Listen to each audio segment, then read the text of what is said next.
Hey guys, Seth here to help you level up your fandom. Today we're going to take a look at some filament from a relative newcomer to the filament market called Breathe 3DP. I've got myself some PLA++ here, and we're going to see how it stands up against regular old PLA.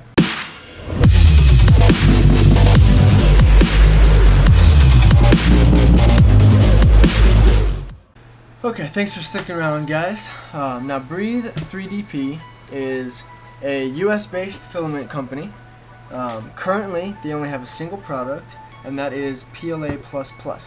Now, their whole seems like company motto is better functionality from the plastic. So, sort of in the same vein that nylon is generally the go-to for gears, 3D printed parts that need to be wear resistant, that need to really hold their own in mechanical purposes.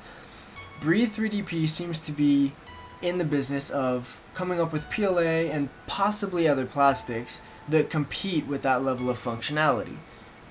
So I had seen a Reddit post where they kind of announced their new PLA++ a little while ago, so I got in contact with the guys, and they sent me over a spool, half-kilogram spool of their white PLA++ to give it a test and see what's what.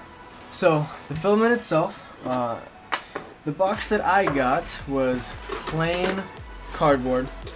There wasn't even a sticker on the thing, and on the spool the only identifying marks is this little sticker right here that tells me the brand, PLA++, color, all of that stuff.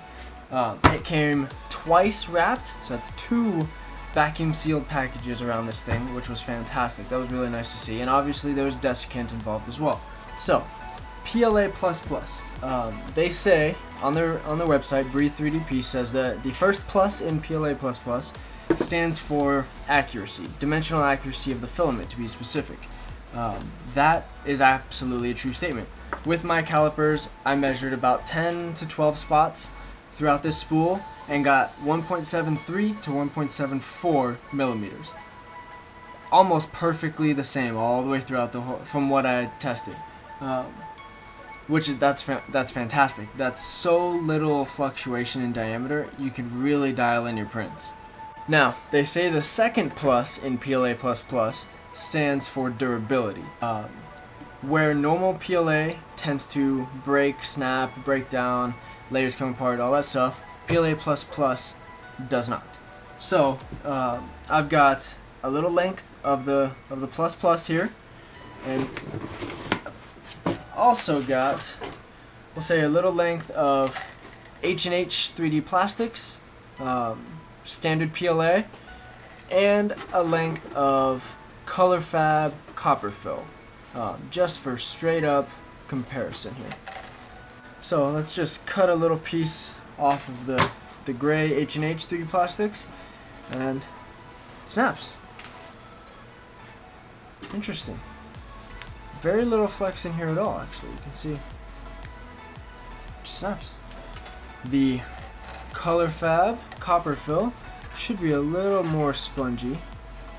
Still snaps. Gets to about here, snaps. Pretty standard PLA. The PLA++, however, when you push it, it bends all the way through. You can see that. It bends almost like ABS does, where it stretches to bridge that instead of snapping. Let's see exactly what it takes to bend this thing to get it to break. Back and forth, back and forth. Get a little twist in there. Whew. It's actually really difficult to break this filament. Now, because of the rigidity of PLA and the fact that it bends instead of snaps, it extrudes like a dream. I have a Delta printer with an extremely long Bowden tube. My extruder is not perfectly lined up, and the filament isn't supported in my extruder all the way through. So things like the copper fill have a really hard time being extruded through my particular setup right now. The PLA++, absolutely no issues. It's a gorgeous extrusion. Because this thing extrudes like butter, that means that the layer bonding and layer adhesion between layers is phenomenal. It's easily the best layer adhesion I've seen of any PLA. Because that layer adhesion is so strong, you can screw things directly into the plastic and it will hold very strong, very tight. Unlike some other PLAs which tend to strip the plastic out with those screws, normal screws will screw right into this without any nuts in the back or anything, and it's a dream. So how does it print, you might be asking? Well, I took a nod from Tom over on his YouTube channel, check that out up there, of printing kind of a steak shape like this, like a steak, because this can be somewhat difficult for printers to do. Long, thin lines, and this point tends to warp. So I printed this to see how well PLA++ did or did not warp, and then I also printed it 100% hollow with no infill so that I could see how each of the layers bridged as it went through. So, as to be expected with PLA, there was very little warping involved with the print. The tip of the model turned out perfectly. All in all, including the top layers and the bridging involved, turned out almost perfectly. The filament and layer adhesion is extremely strong. Everything about this model is very rigid and strong, even though it's totally hollow. So as with all of my filament tests, I printed a benchy in it. The print turned out pretty good, except for the very front of benchy, and that overhang and that angle was just too much. I did print this without a cooling fan, so this front part was very kind of ooey gooey feeling as the layers were going down, and I think with a part cooling fan that will be mitigated and it will print much nicer. But the overhangs, bridging, the top of the doors and windows and stuff, that all turned out great. The top layers are phenomenal. Everything about it turned out great except for the front bow of the ship, which had some weird layer, some issues. I printed this several times at several different temperatures because I thought that might have been the issue. This particular benchy was printed at 200 degrees Celsius, compared to, say, the H&H 3D Plastics benchy, which does have similar layer issues on the bow of the ship. This one was printed at 210. This one was printed at 200C. So it seems to be fairly common with PLA in general. Without a cooling fan, that bow of the ship tends to be kind of messed up, a little gooey. About its functional durability. To test that, I printed an extruder. This is a model I found on Thingiverse called the Beastruder by Thingiverse user Tempo502. Put a link to that in the description. This is a Bowden extruder, as you can see. So I printed this in both the PLA++, and I printed the actual extruder body, or the extruder arm, in white Hatchbox PLA, as a comparison.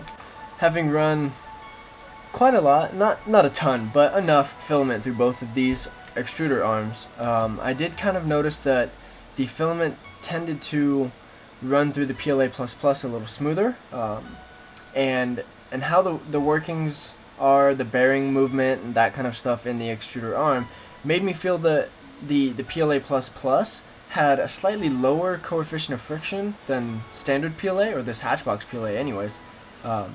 In all the documentation that I got from Breathe 3D Pre when they sent me this, there wasn't any real info on its coefficient of friction, and I know PLA in general has a pretty low coefficient of friction, so it's kind of hard to tell, but this one feels much slipperier.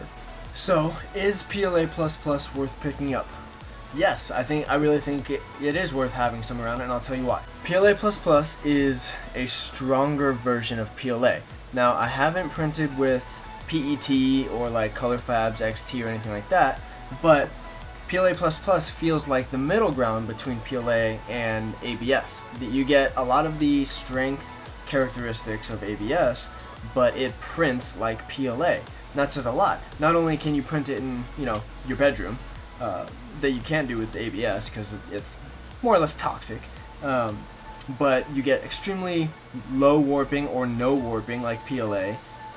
It's super low coefficient of friction like PLA is, but the functionality involved is tremendous. It's way more durable than PLA is, way more wear resistant than standard PLA, and its strength puts it more towards the ABS line of plastic. And maybe your printer can't even print ABS. Maybe PLA is the only plastic that you can print in. It's really nice to see that you can just pick up some PLA++ and get some of the same strength characteristics as ABS. One last thing, guys, I did not purchase this roll of filament. It was sent to me by Breathe 3DP for my review. However, my review, my opinions, everything that I've printed and shown has been wholly my own. I express all of my own opinions in my reviews. And that brings me to the end of the video, guys. Give a thumbs up if you liked it. Shoot me a subscribe down below if you really liked it and you want to see more of my stuff. Let me know if you have any thoughts, any questions on PLA++, and just let me know what you think, guys. Thanks.